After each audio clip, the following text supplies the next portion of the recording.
சாமி மகாராஜா பாத்தீங்களா ஐயா வட்டா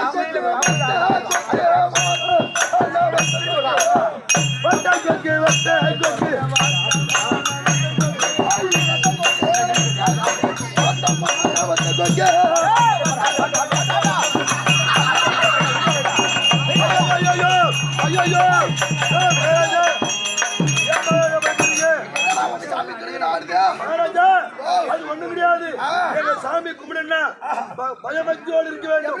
பயபக்தியோடு மறுபடியும் ஒரு முறை அப்படியா